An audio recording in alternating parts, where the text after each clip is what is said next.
வாழ்க வளமுடன் ஆதித்யா டிஜிட்டல் சிறை வியாழன் 4 நீல தமிழ் கிண்ணம். அத்தியாயம் 4 வியாழன்கிழமை நம்ப முடியாத அழைப்பு. நேரம் காலை 10 மணி.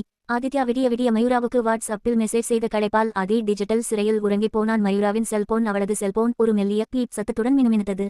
அது ஆதியின் வாட்ஸ்அப் நோட்டிபிகேஷன். மயூரா கண்களை கசக்கிக் கொண்டே போனை எடுத்து மெசேஜை படித்தாள்.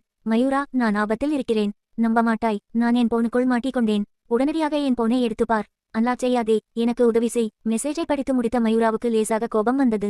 என்னது, போனுக்குள்ளா? இவனுக்கு இதே விளையாட்டா போச்சு என்று தனக்குள்ளேயே சலித்துக் கொண்டாள். ஆதி ஒரு கேம் டெவலப்பர் என்பதால் இதுபோன்ற மிகைப்படுத்தப்பட்ட கதைகளை அவன் அனுப்புவது வழக்கம்.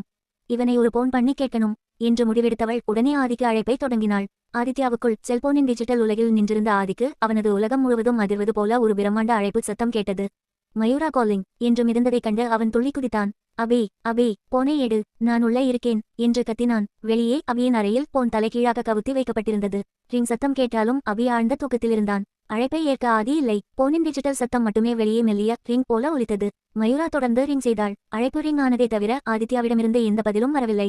ஆதி ஒருபோதும் அவளது அழைப்பை எடுத்தறியாமல் விட்டதில்லை. அவனது பதட்டமான மெசேஜும் இப்போது போனை எடுக்காததும் சேர்ந்து மயூராவுக்குள் ஒரு பெரும் அதிர்ச்சியை ஏற்படுத்தியது.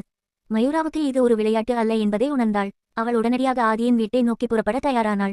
தொடரும் அடுத்த அத்தியாயம் வெள்ளிக்கிழமை. வாழ்க வளமுடன் நிலத்தமிழ் கிண்ணம். லைக் பண்ணுங்க, ஷேர் பண்ணுங்க, சப்ஸ்கிரைப் பண்ணுங்க, கமெண்ட் பண்ணுங்க. மயூரா ஆதியின் வீட்டை அடைவது மற்றும் அபியை எழுப்பி ஆதிக்கு எப்படி உதவுவது என்று திட்டமிடுவது பற்றி கதையை பார்க்கலாம்.